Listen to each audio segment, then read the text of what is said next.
en línea o que llegue a ver después este mensaje o oírlo. Hoy es día, parece ser que es 13 de noviembre de 2016. ¡Wow! Ya se va a acabar el 2016, ¡qué rápido! Cuando era niño era mítico que llegar al año 2000 era algo como sorprendente o increíble. Ya hace 16 años que pasamos el año 2000, es increíble. Y todavía estamos aquí por la gracia de Dios. Estamos en Phoenix, Arizona, en Estados Unidos.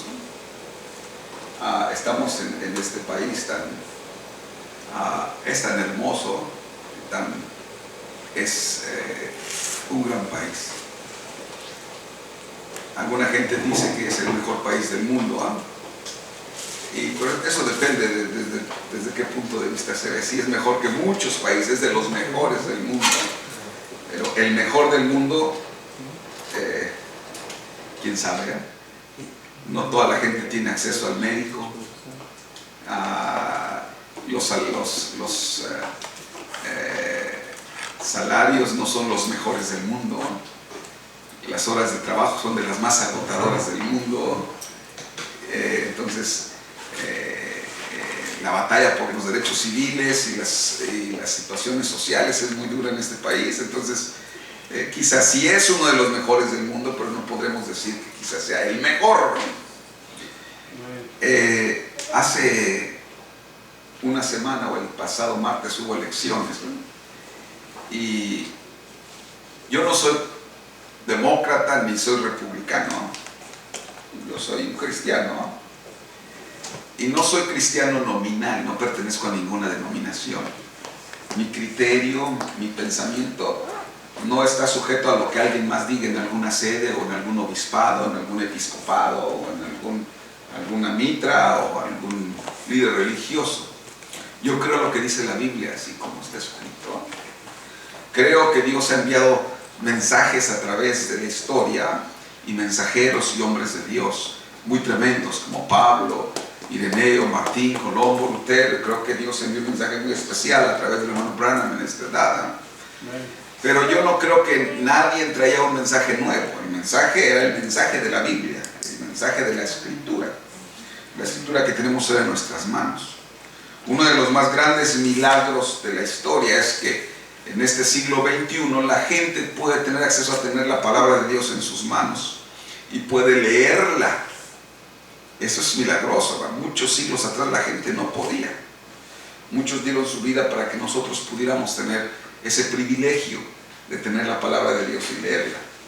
Y entonces juzgar y medir a todos los siervos de Dios que aparecen, todos los supuestos mesías, apóstoles, profetas, maestros, bueno, porque Dios dijo que iba a enviar a toda clase de ministerios, pero hay una regla para medirlos y esa es la palabra de Dios.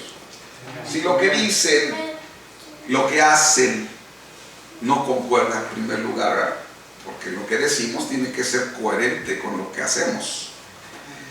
Cuando la gente dice cosas que no hace, pues entonces no hay mucha credibilidad.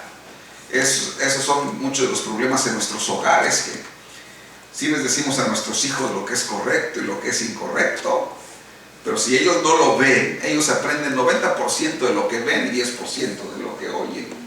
Usted les puede repetir como perico, pero si ellos ven que usted no respeta a su cónyuge, que usted no guarda la palabra de Dios, que usted no ama, que usted no es verdadero, que usted no es honesto, que usted no es respetuoso, aunque usted le diga, ellos están viendo, o que diga lo contrario, ellos están viendo lo que usted hace, y tarde o temprano eso es lo que se va a reflejar.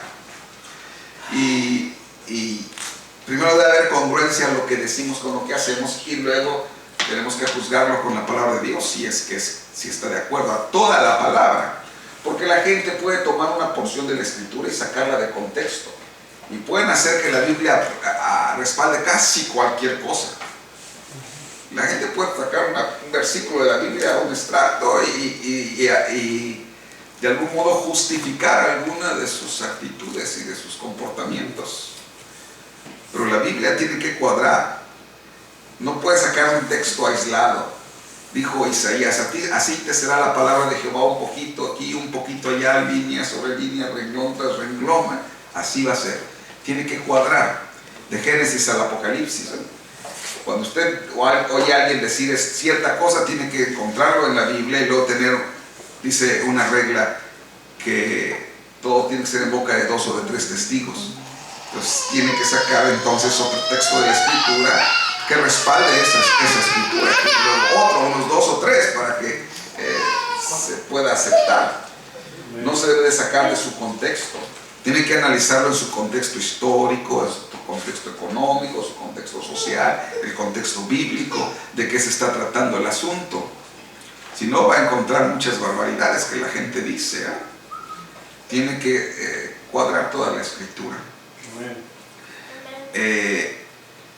Así que yo no soy demócrata ni soy republicano. Yo sé que la mayoría de gente religiosa de este país son republicanos y que ellos votan republicanos. Lo hacen así por dogma religioso. Esa es la situación, ¿no? Eso es lo que peleaban los filósofos y muchos pensadores siguen peleando, y que dijo Carlos Marx, que la religión es el opio del pueblo. O sea, el opio es la droga con la que se hace la cocaína y la heroína. Antes en el oriente pues fumaban el opio y así se drogaban. Los europeos, para poder conquistar China, ellos enviciaron a la gente. Los ingleses en especial, los anglosajones, enviciaron a la gente china con opio y los hacían trabajar para ellos y les pagaban para que ellos pudieran comprar o consumir más opio, y ellos se quedaban con toda la ganancia, y era una manera que sojuzgaban a ese gran imperio antiguo, quizá el más viejo imperio de los tiempos, un pueblo muy sabio. Y a principios del siglo XX hubo una rebelión en China y se llamó la Guerra del Opio, porque el gobierno chino trató de bloquear ese sistema de embrutecer a su pueblo para explotarlo, porque cuando la gente está en drogas no piensa, o sea, no tiene criterio, vive un mundo irreal. Usted no puede dialogar con alguien que está bajo efectos de drogas, es muy difícil. No razonan, no piensan lo que hacen, se mueven por impulsos. Lo que los motiva es que quieren más droga y más droga y más droga y más droga. Entonces Carlos Marx dijo, la religión es el opio del pueblo. Yo no soy marxista tampoco, tampoco soy marxista-leninista, pero cuando alguien dice algo, si lo dice, si está bien dicho, no importa lo que diga, quién lo diga. Si es verdad lo que se dice, no importa quién lo dijo. Porque a veces dice, lo dijo fulano, no vale. No, pues si lo que dijo eso vale. Usted lo va a ver mucho en las iglesias. Pasa un hermanito y dice, hermanos, la palabra de Dios dice esto, y la gente pues no lo pela, ni caso le hace. ¿Quién es él? Pero si pasa el obispo o el arzobispo y dice lo mismo, o hacen una fiesta. ¿Usted ha oído los sermones de Billy Graham alguna vez? Sí. Son simplones. O sea, es lo que todos sabemos. Todos somos pecadores, que de repente, todos los protestantes me refiero a sabemos, son muy simples. Hasta podríamos decir lo que son, híjoles, muchos de ellos son como una perogrullada, algo muy simple, muy simple. Una perogrullada es algo que es tan simple, que pareciera hasta burla. O sea, que te dicen, el agua está mojada, eso es una perogrullada. O sea, cosas así muy simples, tautológicas, creo se llama eso también, Pero cuando va a hablar, hacen toda una parafernalia alrededor. Van a venir los músicos más tremendos, y luego pasan los cantantes y le dicen a la gente, va a venir el siervo de Dios y va a decir unas palabras muy tremendas, y luego pasa que sigue, qué tremendo privilegio venir aquí a esta reunión del siervo de Dios, y preparen sus corazones, y así como una hora antes, aparte de toda la publicidad que se hizo antes, luego la música, y luego cuando ya aparece la gente, cuando ya llega el predicador, y digo, sí, este es el hombre de Dios tremendo, y lo que dice, se oye como del cielo, Pero si usted lo analiza, Es muy simple.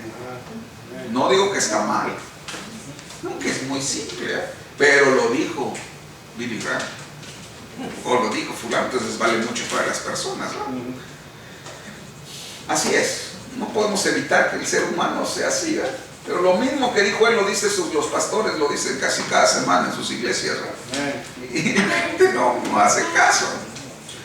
Entonces, pero las verdades son verdades, no importa quién las diga. Si ahorita el diablo aparece y dijera, la Biblia es la palabra de Dios, amén. Aunque lo haya dicho él, porque lo que dijo es la verdad. Porque de tal manera amó Dios al mundo y lo dijo el hereje más grande, amén. Dios envió a su Hijo a Jesucristo al mundo, eso es correcto. No todo lo demás quizás, pero eso, lo que se dice de la palabra de Dios, eso es lo correcto. Bueno, pero el opio no deja que la gente piense, es lo que se refería a Carlos Marx. La gente no piensa, los embrutecen, ¿no? Nosotros votamos republicanos así porque somos evangélicos, porque ellos son los del pueblo de Dios, porque el hermano Branham es republicano, porque es, o sea, sin pensar lo que están proponiendo, ni lo que están diciendo, ni lo que está sucediendo. Se eligió a la persona más terrible que podrían haber elegido,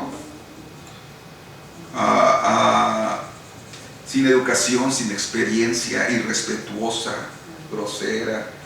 Usted como empleado paga mucho más dinero de impuestos que este millonario. Le acusaban a la señora Clinton, yo no soy demócrata tampoco, que porque tenía un servidor de correos ahí, que la iban a revisar a un esposo de una compañera auxiliar de ella. O sea, el asunto no era de ella, ¿no? Pero los medios utilizan todas las cosas, ¿no? Y bueno, los creyentes del mensaje saben de una profecía que dijo Ronald Brown, que un día que vio una mujer hermosa como presidente de los Estados Unidos levantarse, ¿eh? Pero el hermano Branham dijo, esa es la Iglesia Católica Romana. No era la señora Clinton ni la señora Palin, ¿eh? Escribí lo que dijo el hermano Branham y alguien de Colombia, nada mitad, me dijo, pero ella no fue elegida por voto popular, ¿eh? La Iglesia Católica. En Estados Unidos nadie es elegido por voto popular. Ella ganó el voto popular. La señora Clinton ganó el voto popular, así es. Ella tuvo como 400,000 votos más que el señor Trump, pero Trump es el presidente. Entonces, realmente la democracia de Estados Unidos es muy rara. Hablen ustedes en cualquier país de una democracia donde no gana el que tiene más votos. Entonces, ¿qué es eso? Pues es lo que está pasando en este país, ¿verdad? Ok. Ellos tienen miedo, o el religioso tenía miedo. Usted les preguntaba por qué votaban por Trump.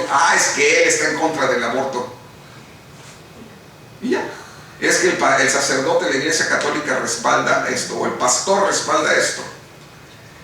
Y no pensaban si era conveniente, si no era conveniente. No. Ya mencioné, yo no soy ni uno ni el otro. Hablo pues, porque vivo en este país y me siento beneficiado o afectado de lo que suceda. O sea, no puede evitar uno decirlo. Dice, los ministros no deben, o los cristianos no deben de hacer política. Bueno, yo creo que un ministro no debe de inmiscuirse en elecciones populares, que él promoverse como un candidato político. En cuanto a hablar de política, pues, la Biblia era de politicazos grandes. José era un gran político, era el segundo en Egipto. Daniel, wow, consejero de 1, 2, como 3 reyes en Babilonia y en Persia. Habla la Biblia. Moisés, príncipe de Egipto, erudito y versado en las leyes y políticas egipcias, y luego le fue dada la ley de Dios. O sea, tremendos hombres, ¿verdad? El apóstol Pablo, abogado, tremendo en todas las leyes, fariseo de fariseos, porque esa era la ley con la que juzgaban. Ciudadano romano, cuando le quisieron hacer algo, dijo, yo soy ciudadano romano y apelo al César. Era alguien que sabía de leyes y políticas. Cuando a Jesús le dijeron, ¿y qué debemos de hacer? ¿Dar tributo al César? Digo, pues al César, dale al César lo que es de César y a Dios lo que es de Dios, ¿verdad? O sea, la gente debe de poner en la perspectiva correcta. Es donde yo estoy en desacuerdo que la gente ciegamente haga lo que digan sus líderes religiosos, ¿verdad? Ellos no te van a llevar al cielo. Si le das tu corazón a tus líderes, te vas a ir al infierno. El corazón se puede dar uno a Dios. A Dios, ¿verdad? Ahora, no debes de tener un líder, no debes de tener un pastor. Todos tenemos que tener pastores, todos tenemos que tener líderes, o sea, sí. Pero nuestra primacía es el Señor Jesucristo. Para que Él tenga el primado en todo, dijo el apóstol Pablo, Él es el primero. Entonces yo los acepto como líderes mientras ellos se queden detrás de la palabra de Dios. Mientras ellos digan lo que dice la palabra de Dios, hagan lo que dice la palabra de Dios, entonces los voy a escucharle con mucho gusto, ¿eh? Y puedo aprender muchas cosas. Bueno, la gente tenía miedo de que subiera Clinton a la presidencia, muchos religiosos, pero en realidad que porque Roma está detrás, fíjense qué piensan ellos, los hispanos, mexicanos y demás latinoamericanos son católicos. Entonces ellos piensan que si los católicos, los latinoamericanos son beneficiados, el beneficiado directo sería la Iglesia Católica. Tendría más feligresía y más influencia política en este país por la fuerza de los latinoamericanos. Y sabe, sí es así. Pero no nada más eso, los inmigrantes italianos que llegaron en el siglo XIX, también en el XX eran católicos. Y los irlandeses también eran católicos. Y muchos de los que salieron de Alemania y llegaron aquí también eran católicos. Entonces, siempre este país está apuntando que Roma y el catolicismo es nefasto, y lo es. Pero la Biblia, en Apocalipsis capítulo 13, habla de la bestia. Bestia es un poder. La gente cree que es algo mitológico, que sale un monstruo del mar. Así dice la Biblia, pero son símbolos. Es un poder que salió del mar. Luego dice Apocalipsis 17, mar son pueblos, muchedumbres y gentes, ¿verdad? Y ese es Roma. Ese es Roma. Y había un dragón que le dio la fuerza. El dragón le dio la fuerza o el poder a esa bestia. Y el dragón, según Apocalipsis 12, es el diablo, Satanás, la serpiente antigua. Pero la Biblia habla en Apocalipsis capítulo 13 de otra bestia que salió de la tierra. Y esa bestia que salió de la tierra dice que tenía 2 cuernos y parecía un cordero, pero hablaba como el dragón, ¿no? O sea, como el diablo. Esa otra bestia de Apocalipsis capítulo 13 es Estados Unidos. No es verdad, cuando dicen Estados Unidos está en la Biblia, sí, ahí está. Pero no es la libertadora, no está, la Biblia lo habla como la segunda bestia, que salió de la tierra. O sea, no donde estaban las grandes culturas y las multitudes, sino era otra tierra, acá de este lado. Y luego esa segunda bestia, pues era como un cordero, pero hablaba como un león. Algunos piensan que es el bisonte americano, que no lo conocían en Europa ni en el Medio Oriente, ¿eh? Y tiene lana como así en el lomo, así como borrego, pero no es un cordero, ¿eh? Es muy fuerte y tiene 2 cuernos. El poder político y su poder religioso. Parecía cordero, parece como que son cristianos. Dicen que son cristianos, ¿no? Pero hablan como el dragón. Amablemente, como ovejitas inocentes, con sus leyes en la mano.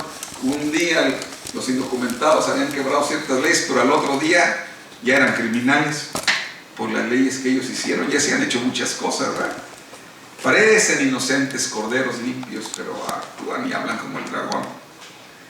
Y esa segunda bestia, o sea, aquí en Estados Unidos, que está en Apocalipsis 13, acuérdense, Estados Unidos fue fundada con 13 colonias, su bandera original tenía 13 estrellas y 13 líneas que representaban los 13 colonias, fueron los primeros 13 estados de Estados Unidos, y aparece en la Biblia en Apocalipsis capítulo 13.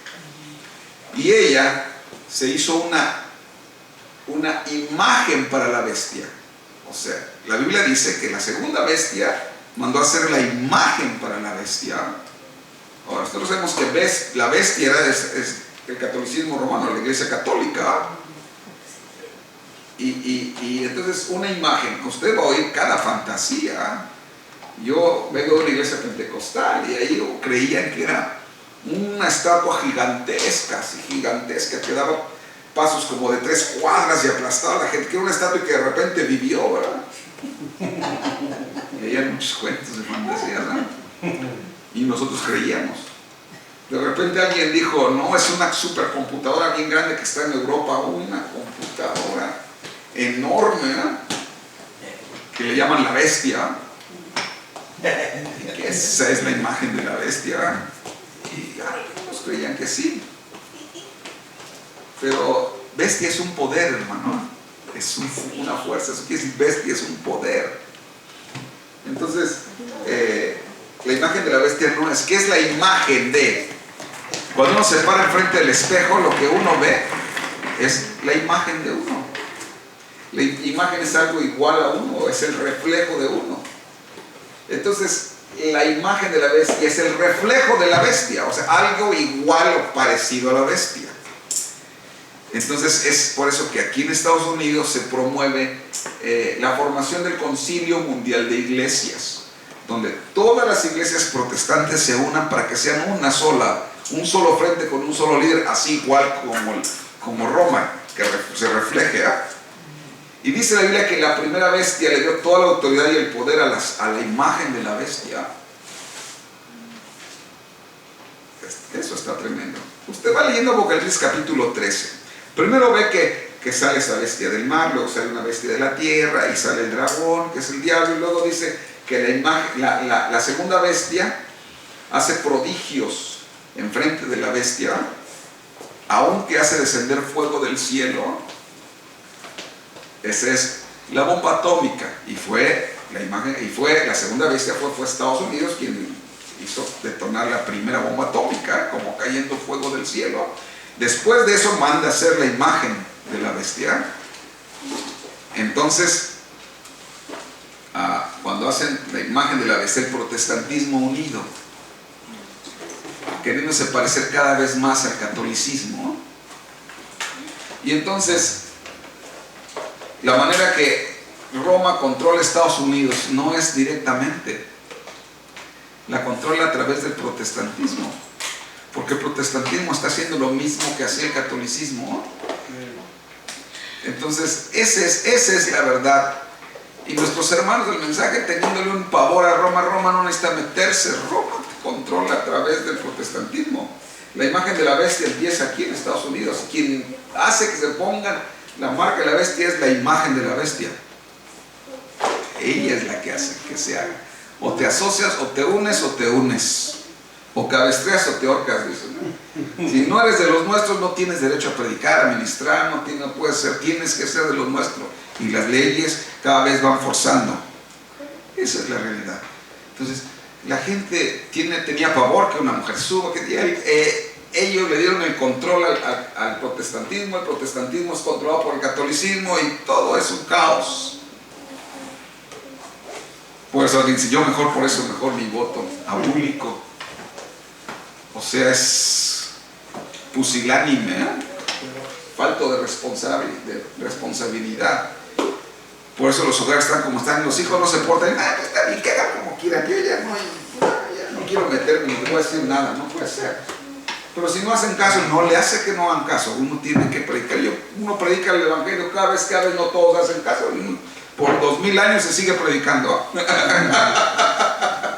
Nosotros tenemos que seguir predicando el evangelio. Así que nuestro pueblo latinoamericano, las mujeres, la gente de color, los intelectuales, tienen temor de lo que vaya a pasar con este presidente. No se auguran cosas buenas. Que la ultraderecha tome el control era impensable, pero las condiciones están formándose como se formaron antes de la Segunda Guerra Mundial, ¿verdad? Pero bueno, nuestra esperanza nuestro refugio, nuestra ayuda, nuestro consuelo no son los republicanos, ni los demócratas, ni los católicos, ni los protestantes. Nuestra ayuda viene de Dios, del cielo. Amén. Él no dijo que las cosas iban a ser fáciles, pero dijo confiar. Yo he vencido al mundo, y como yo he vencido, ustedes también vencerán. Él es nuestro amparo, nuestra fortaleza, nuestro pronto auxilio en la tribulación. Y aunque toda la tierra tiemble, nosotros tenemos que cantar a Él, ¿verdad? Y estamos cuidados por Él. Amén. Nosotros debemos de hacer lo que tenemos que seguir haciendo. Tenemos que trabajar, cuidar a nuestros hijos, pagar nuestra renta, nuestros biles, lo que debemos ser buenos ciudadanos, personas correctas, buenos cristianos, y encomendar nuestras preocupaciones y nuestros cuidados a Dios, y Él va a tener cuidado de nosotros. Esperamos que Él nos ayude, ¿eh? Que Él nos va a guardar. Debemos de confiar en Él, en que estamos en sus manos y que no va a pasar nada sin que Él lo permita, ¿eh? Bien, vamos a ponernos tantito de pie, vamos a leer la escritura, vamos a hacer la oración. Señor Jesús, ayúdanos en estos tiempos difíciles. Necesitamos de ti más que nunca, Señor. Ayúdanos a vencer nuestros temores, nuestros miedos, a confiar totalmente en ti, Señor. Tú, Señor, a través de la tribulación y de tiempos muy difíciles, guardaste a Daniel, Señor, aún en tierra ajena, siendo un extranjero, Señor. Tú fuiste con él y le diste gracia y sabiduría para poderse mover en esa sociedad contraria, Señor. Ayúdanos también a nosotros. Danos la sabiduría, el respeto, Señor, el discernimiento para hacer y decir las cosas correctas. Nos ponemos en tus manos en el nombre de Cristo Jesús. Amén. Éxodo capítulo 20, versículo del 1 al 6. Nuestro mensaje, la guerra de los dioses, número 4. No voy a hablar poquito porque ya hablé mucho. Y nada más era un comentario que quería hacer. Luego Dios le dio al pueblo las siguientes instrucciones. Yo soy el Señor tu Dios, quien te rescató de la tierra de Egipto, donde eras esclavo. No tengas ningún otro Dios aparte de mí. No te hagas ninguna clase de ídolo, ni imagen de ninguna cosa que está en los cielos, en la tierra o en el mar. No te inclines ante ellos ni les rindas culto, porque yo, el Señor tu Dios, soy Dios celoso, quien no tolerará que entregues tu corazón a otros dioses. Extiendo los pecados de los padres sobre sus hijos. Toda la familia de los que me rechazan queda afectada, hasta los hijos de la tercera y la cuarta generación. Pero derramo amor inagotable por 1000 generaciones sobre los que aman y obedecen mis mandatos. Amén. Tomen su asiento, por favor. Amén. Ok. La gente teme que el catolicismo teme control de este país, y el catolicismo entró a la política de este país cuando Kennedy asumió la presidencia. A nuestra hermanita que me escribió, si oye esto, yo les quería que leyera el mensaje del tercer Éxodo. Ahí explica el hermano Branham esto. Bueno, la guerra de los dioses número 4. Así que Dios dice que no debe haber otro Dios aparte de Él. Y dice que no se debe uno hacer dioses o imágenes o ídolos tampoco. Ni debe de inclinarse a ellos, ni debe uno honrarlos. Son 3 cosas que dice ahí. No tener otros dioses, y luego si no hay, pues me los hago. No hay gente que así, no tengo, pero yo me lo hago. Ya vimos que no son los dioses de la mitología, sino que son lo que los dioses, cuando se hace dioses. Ese es el problema en este tiempo, que la gente se hace sus propios dioses.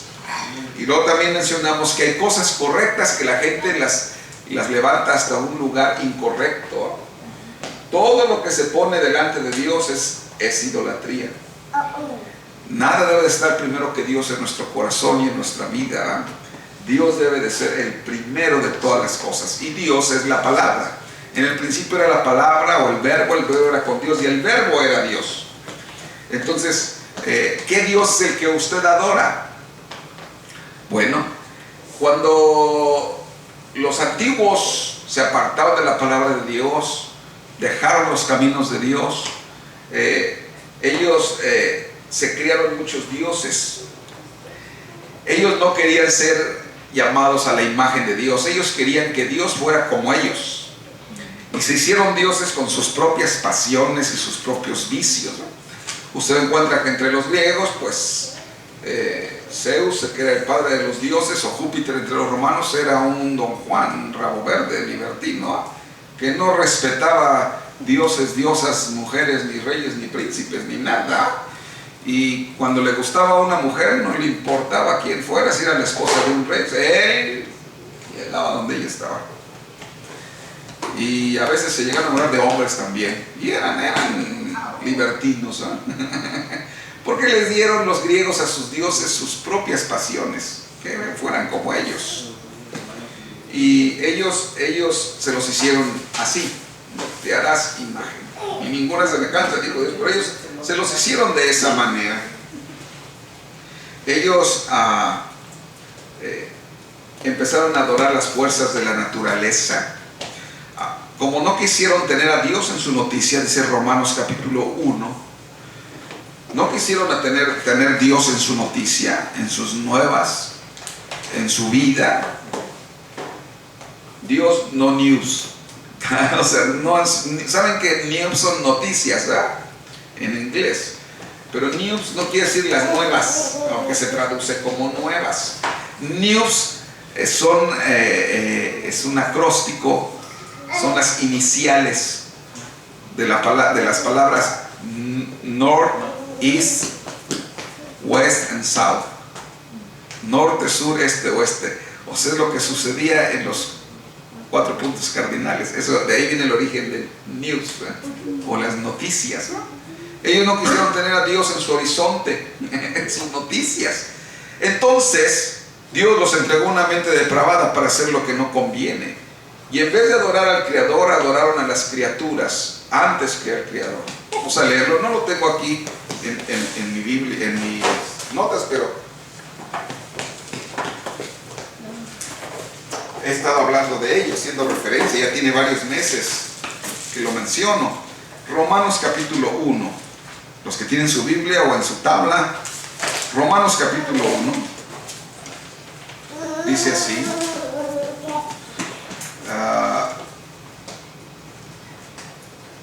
Versículo 21 dice: pues habiendo conocido a Dios, no le glorificaron como a Dios, ni le dieron gracias. El versículo 21, Romanos 1, 21.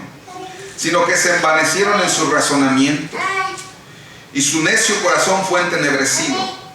Profesando ser sabios, se hicieron necios, y cambiaron la gloria del Dios incorruptible en semejanza de imagen de hombre corruptible, de aves, de cuadrúpedos y de reptiles.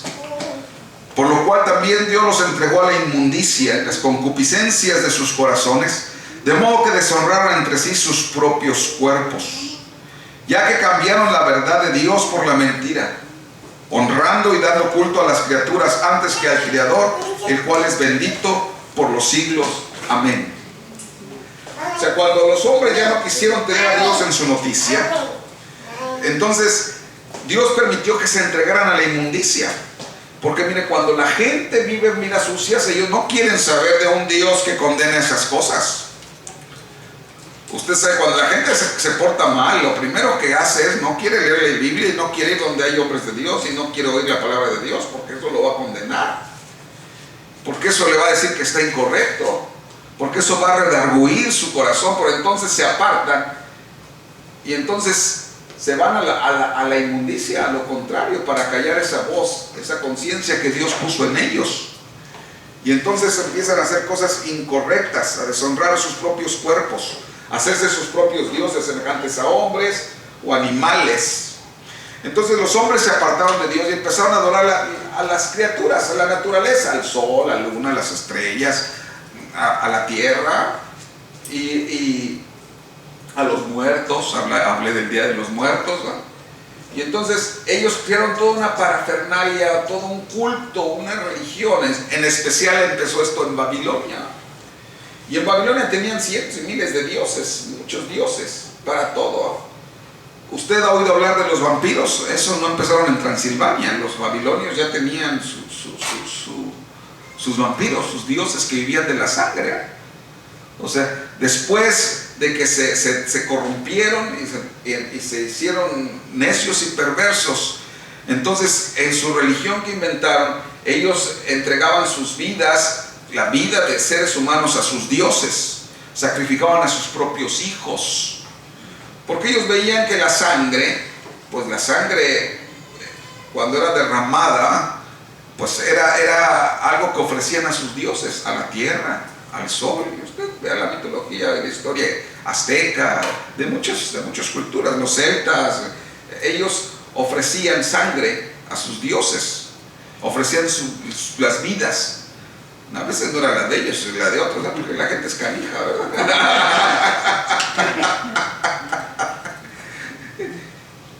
Entonces, cuando hacían esos sacrificios, por ejemplo, los aztecas que iban a matar a alguien, lo drogaban. Por eso las drogas están relacionadas con la muerte. Los drogaban o los alcoholizaban para que pues no sintieran tanto el dolor. Y las drogas llevan a la muerte, ¿eh? Así que ellos adoraban a las criaturas, le ofrecían sangre, sacrificios humanos. Es algo de lo más cruel y perverso que ha habido.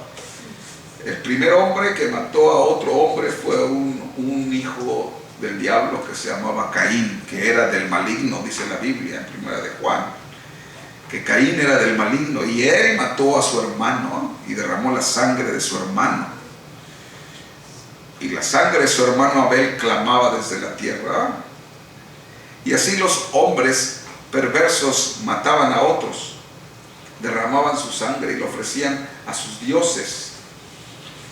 Cuando Dios habla acerca de Abraham, que Abraham iba a ofrecer a su hijo, eso no era algo muy fuera de lo común en esos tiempos. La gente ofrecía a sus hijos en sacrificio a sus dioses. Él era el único hijo que tenía y era un anciano, ya no iba a volver a tener más hijos. Dios le había dicho que se iba a multiplicar y henchir la tierra y que iba a ser su descendencia como las estrellas, pero si mataba a su único hijo, pues ¿cómo se iba a cumplir esa visión? Pero él obedeció a Dios y él llevó a su hijo al monte Moriah y ahí lo iba a sacrificar. Lo amarró, él solo con su hijo iba, lo amarró, lo puso en el altar como un holocausto, y cuando levantó el cuchillo para sacrificar a su hijo, un ángel le vio por Dios, detuvo su mano y le dijo: no lo hagas. De algún modo eso representaba la condenación de Dios al sacrificio humano que hacían todos los demás pueblos. Dios estaba mostrando que Él no necesitaba la muerte de nadie, Él no quería que le sacrificaran a nadie, que otro ser humano matara a otro ser humano para honrarlo. Y eso hizo un cambio entre la religión hebrea y la religión de los pueblos que había ahí alrededor. Y en la adoración a los dioses de la gente, de los pueblos antiguos, paganos, estaba involucrada la perversión y la sexualidad. Llegaron a tener sacerdotisas que eran prostitutas sagradas. La manera de adorar a sus dioses era tener relaciones con las sacerdotisas, o los sacerdotes sagrados eran homosexuales, o algunos eran eunucos, los emasculaban para que fueran sacerdotes de sus dioses o de sus diosas. Y ellos veían que, por ejemplo, en la tierra ponían un grano, lo sembraban, y ese grano se moría y se podría, y luego nacía y daba más granos, pero luego venía el cambio de clima y las plantas se secaban y ya no había vida, los árboles tiraban sus hojas, pero en la primavera volvía a haber vida. Entonces ellos inventaron mitos, ¿verdad?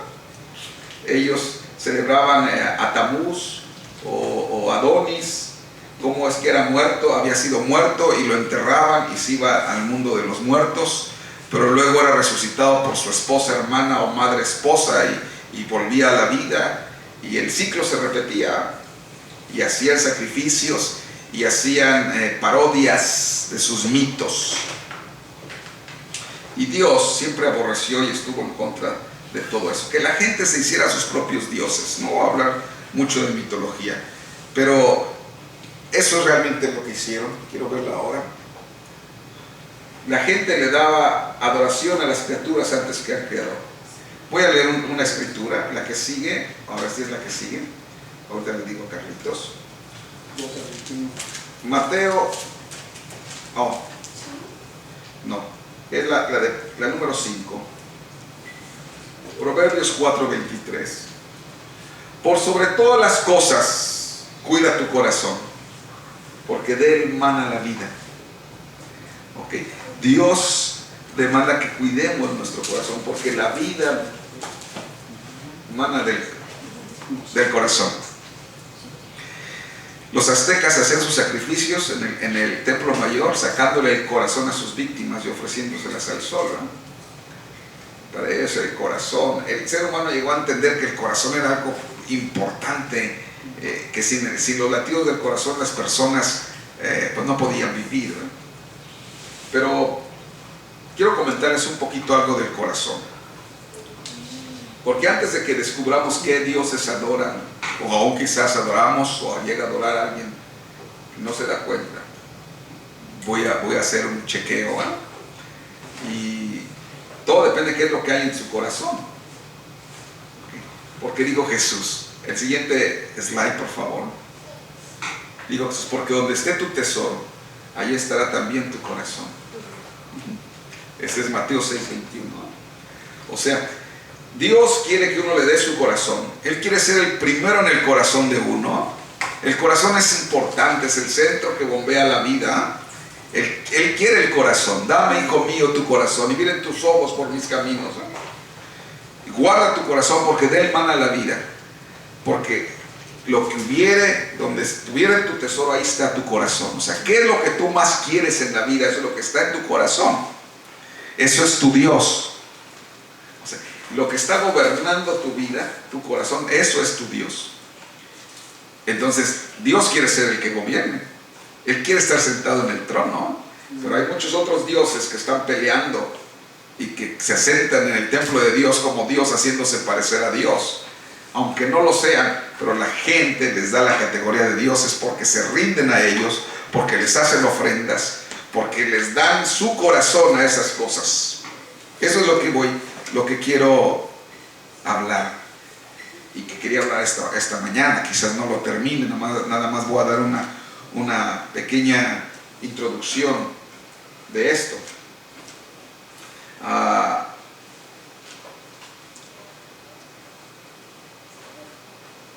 ¿Qué es lo que hay en tu corazón? Eso es lo que quiero enfocarme ahora. ¿Qué hay en el corazón de cada uno? La gente va a actuar conforme lo que hay en su corazón. Miren,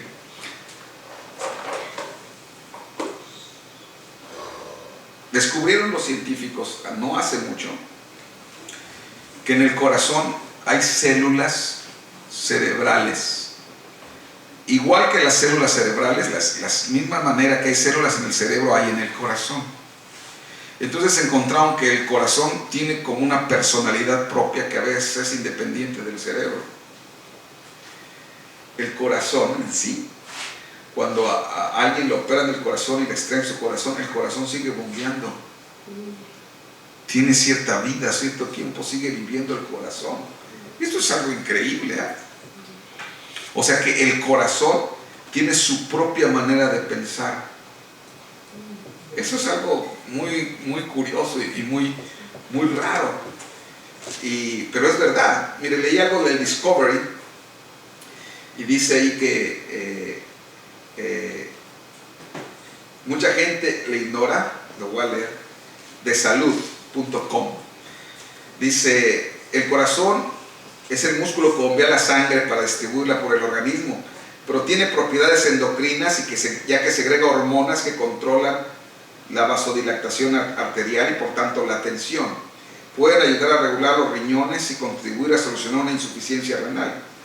Aún más, el corazón tiene un cerebro propio que le permite trabajar de forma autónoma. Estamos ante una nueva concepción de la fisiología del corazón que es clave para explicar aspectos sorprendentes de la conducta humana, como la acción terapéutica de la música, los cambios conductuales observados en personas a las que se les ha implantado el corazón de otra persona y el principio mismo de nuestras emociones e intuiciones. Mire, cuando a alguien le tiene un trasplante de corazón, empezaron a notar que esa persona que recibió el corazón empezaba a tener nuevas afinidades o nuevos gustos. Por ejemplo, si la persona al cual les trajeron el corazón era músico, le gustaba la música, a la nueva persona que recibió el corazón empezaba a notar que tenía una cierta afición que antes no tenía por la música. No que era una copia o que la vida total de la otra persona se trasladó a esta persona, no, pero había ciertas cosas. Y fue que empezaron a analizar como que el cerebro tiene su propio modo de pensar. Acuérdense que la Biblia dice que el hombre piensa con su corazón, Les voy a traer el versículo en Proverbios. Después se refutó tanto tiempo, o sea, no, si uno piensa con la cabeza, pero no. También el corazón tiene su manera, y si no, pregúntenle a los enamorados. Y le están, no te conviene, y su cabeza le está diciendo, no, pero este acá dice que sí.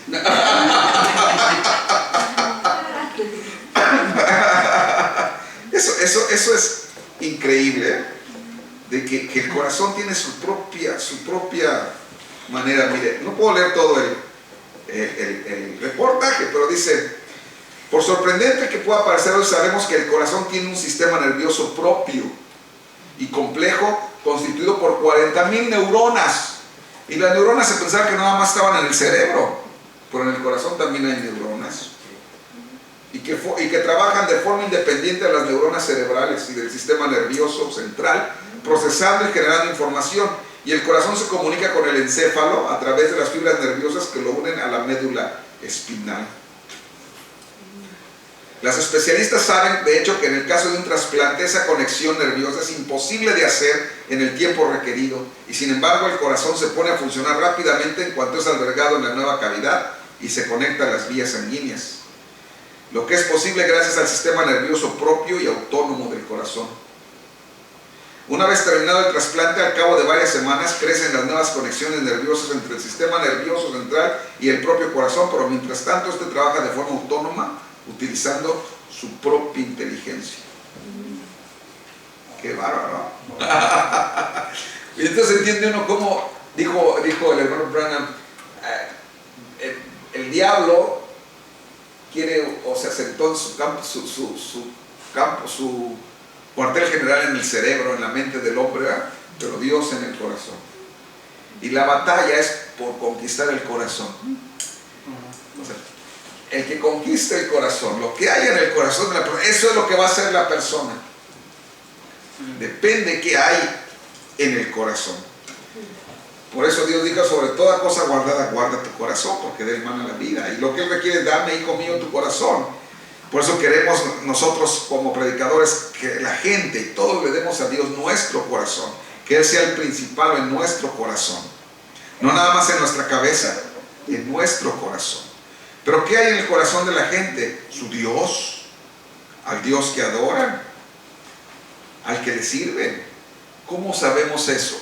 Bueno, yo le voy a preguntar, hacer unas preguntas. No quiero que me conteste en voz audible, quiero que se conteste a usted mismo. Y les voy a mencionar nada más, y eso voy a hablar la semana que entra, primero Dios, o al siguiente servicio que nos veamos, porque voy a explicarles algo. 1. Una pregunta: ¿qué cosas te decepcionan? Pero decepcionar de manera desproporcionada, porque todos sufrimos decepciones, ¿verdad? Pero hay decepciones desproporcionadas que la gente nada más no puede sobrepasar eso. Alguien le hizo algo, le traicionó y no me hizo una cosa hace 20 años.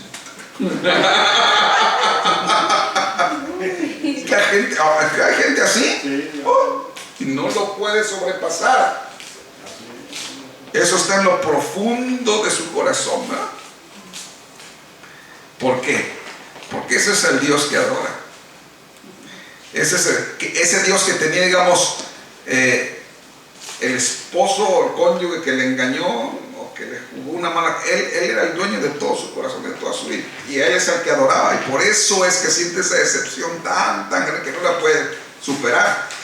¿Quién no se va a sentir decepcionado que lo engañe su pareja? Hay una gran decepción, sí, pero no lo puede superar toda su vida, nunca, nunca, nunca. Hay gente que nunca lo puede hacer, porque le entregó su corazón a esa persona, todo su corazón, a sus hijos, pero me decepcionó grandemente. Cuando se salió de la secundaria, ya tiene 50 años el muchacho, pero el padre todavía tiene esa gran decepción en su corazón. ¿Qué cosas te decepcionan de manera desproporcionada? Porque todos sufrimos decepción, vuelvo a remarcar, pero de manera exagerada, que causa coraje y que es capaz de golpear o aún unos han de matar a la otra persona por esa decepción. 2, no me conteste. ¿De qué te quejas con mayor frecuencia? ¿De la economía? ¿De la vida sexual? A lo mejor el placer es su Dios de la persona. ¿De la falta de respeto? Es que me faltó el respeto, y para todos nos molesta que nos falten el respeto, a todos. Por eso dije, algo correcto que la gente lo hace incorrecto, pero cuando lo desproporcionan, cuando tienes el ego muy grandotote, el yo, es que me hicieron esto, es que piensa en eso más de lo debido, se va a acostar y está pensando en la fregadera que le hicieron, y se levanta pensando en lo que le hicieron, y vive y trabaja, estudia pensando cómo vengarse de lo que le hicieron. Pues ese es su Dios, le entregó su corazón a eso, porque el Dios de la Biblia no dice eso. El Dios de la Biblia dice que debemos de perdonar, que dejemos las venganzas en sus manos de Él, que nosotros perdonemos a los que nos ofenden así como Él nos ha perdonado. Esos son los dioses. Voy a seguir hablando, nomás lo estoy mencionando y quizás voy a hablar uno por uno en los siguientes servicios, ¿verdad?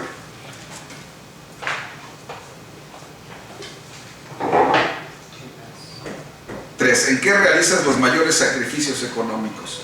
¿Usted quiere saber a quién adora la gente? Es muy fácil. Si usted ve los gastos que tienen esas personas, haciendo a un lado los gastos normales, comida, luz, renta, ¿en qué gasta lo demás? Ese es su Dios.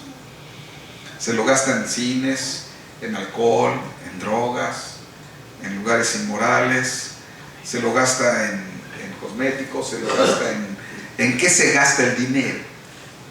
Porque donde esté tu tesoro, ahí está tu corazón. O sea, se va a gastar el tesoro en lo que hay, en lo que le es importante. O lo haces en la obra de Dios o en cosas de Dios. Depende. ¿En qué realizas los mayores sacrificios?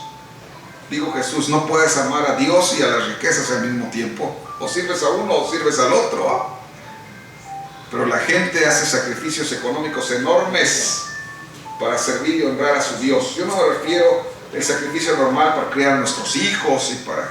No, pero no. Tiene que tener una camioneta o un carro del año porque el compadrito que él compró y él también. No quiere comer, no quiere dormir, trabaja las horas extra. Esto porque él tiene que tener una camioneta como la del compadre, ¿verdad? Se convierte en una meta, un Dios, ¿verdad? ¿Quién no quiere tener una camioneta nueva? Pues todos. Pero yo me refiero cuando se convierte en algo obsesivo, hasta quita comida de la mesa y que deja de hacer sus corresponsabilidades con su familia y con Dios, ¿no? Porque eso es su meta, eso es su Dios. Los bienes, las riquezas. ¿Qué es lo que te preocupa de una manera exagerada? Preocupaciones todos tenemos, ¿verdad? Pero ¿qué es lo que te preocupa más? Quizá ahí está el Dios que adoras, ¿verdad? Pero estás tan preocupado, ¿verdad? ¿Cuál es el refugio? ¿Dónde te refugias cuando las cosas no salen bien? Cuando hay problemas, ¿en qué te refugias? Normalmente la gente acude a su Dios. Siempre han acudido a sus dioses, ¿verdad? Cuando tienen problemas acudían a sus dioses. Mucha gente por eso va a la iglesia. Señor, tengo problemas, ayúdame a salir de ellos, ¿verdad? Y eso está bien. Él es el refugio en la tempestad, ¿eh? Él es nuestro amparo y nuestra fortaleza. Él es el que nos ampara y nos cuida. Eso es lo correcto, ir a Dios cuando las cosas están mal. Cuando todo se le derrumbó a Isaías, su amigo el rey murió, y todo, y fue al templo de Dios a buscar a Dios, que Dios le ayudara. ¿Qué va a hacer? Ese es su refugio. Pero ¿usted dónde se refugia? ¿En las novelas? ¿En la comida? Gente que sufre decepción y empieza a come, y traga, y come. Ese es su refugio. Es que estoy deprimido. Sí está. ¿O cuál es tu refugio? ¿Las redes sociales? No quiero saber nada más quiere ver qué dice fulano y mengano y perengano. Las películas. Por olvidarse de la vida y de lo que está pasando, una película y la que sigue, y la que sigue. O los videojuegos, o la pornografía, o cuáles, en qué se refugian. Lo correcto, cuando Dios es el de la Biblia, es nuestro Dios en nuestro corazón, pues Él es nuestro refugio. Que los hijos no quieren obedecer, pues con Él vamos. Que la política nos pone de cabeza, pues vamos con Él a refugiarnos, que Él nos ayude, y oramos y derramamos nuestro corazón a Él. Que tenemos problemas con nuestra pareja, pues vamos a Dios para que Él nos ayude. Eso es cuando Él es nuestro Dios. Pero a veces la gente acude al Dios de la pandilla, al Dios de los amigos, a su Dios, a otro Dios. Es lo que dijo: no te hagas dioses ajenos delante de mí. Él es el Dios. Bueno, tengo una lista más. Pero me van entendiendo más o menos a dónde es el punto de lo que quiero hablar. ¿Qué es lo que hay en tu corazón? Porque lo que hay en tu corazón es el tesoro. Eso es tu tesoro. Tú eres mi tesoro, dijo Dios a su pueblo. Ustedes son mi especial tesoro. Y uno que le dice: pues esto no. O sea, porque uno con las acciones a veces solo está diciendo: pues sí es importante, pero esto es más importante. Mi iglesia es más importante. Mi ministro es más importante. Mis hijos son más importantes. Mi carro es más importante. Mi carrera es más importante. Mi casa es más importante. Mis vacaciones, mi cuenta del banco, mi negocio es más importante. Y no tiene que decirlo. La gente va a sus templos. O sea, al templo de sus dioses. Sí. Cuando su dios es el erotismo, la sexualidad, pues va a su templo pornográfico o a sus centros nocturnos.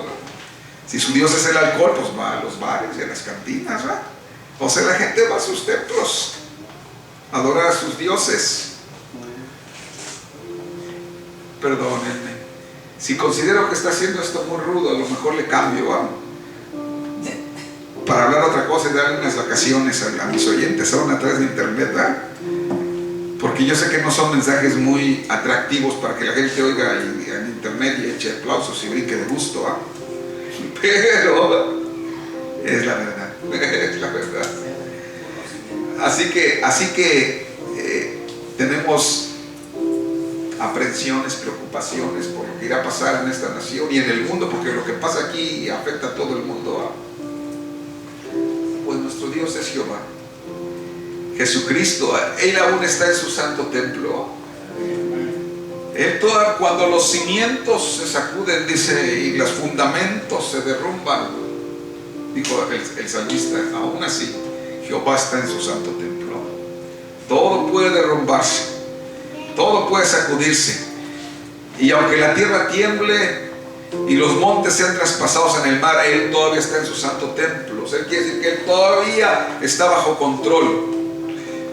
Y ahora le voy a hacer la pregunta del millón: ¿dónde está su santo templo? ¿Dónde está? En el corazón de sus hijos. Él todavía está ahí. Él todavía tiene el primado, todavía es Dios, todavía es el número uno en las vidas de algunos. No de la mayoría quizás, pero de algunos.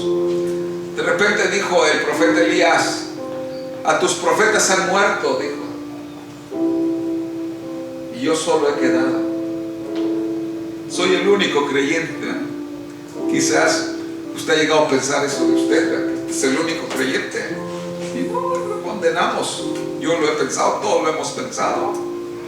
Pero dice la Biblia: ¿pero qué dijo la divina respuesta? O sea, hay una divina respuesta para eso. Y le dijo Dios a Elías: tengo todavía 7,000 rodillas que no se han doblado a Baal. Baal quiere decir Señor. Igual que el Señor, pero ese es el Señor de los otros. O sea, hay 7,000 rodillas que no se habían arrodillado ante dioses falsos. Así que todavía Dios está en su santo templo. En su templo allá en la Ciudad de México, o en Texas, o en California, o en Colombia, o en Perú, o en Phoenix, en Venezuela, en España, en Italia, en algún lugar, en algunos corazones. Todavía Dios está ahí. Vamos a ponernos en pie, vamos a orar. Señor Jesús, eres tan bueno, tan buena tu palabra. Ayúdanos, Señor, a tenerte como el primado en todo. Señor, perdónanos si a veces cometemos errores, Señor. Sana nuestras vidas, nuestros corazones. Toma el control de nuestras vidas y ayúdanos, Señor. No queremos ofenderte aunque lo hacemos, Señor. Perdónanos si a veces olvidamos darte la honra, darte el honor, Señor, darte el lugar. Pero, Señor, queremos que tú tomes el control de nuestros corazones. Por eso cuando venimos a ti te entregamos nuestro corazón, Señor. Y hoy, esta tarde, volvemos a, Señor, a recordar a nosotros mismos que queremos entregarte nuestra vida y nuestro corazón, Señor. Toma control de nuestra vida. Ayúdanos, Señor, a hacer tu voluntad, a refugiarnos en ti, a darte el primado, Señor, a recordarte cada momento, Señor, que tú seas el número uno. Ayúdanos, bendícenos en el nombre de Cristo Jesús.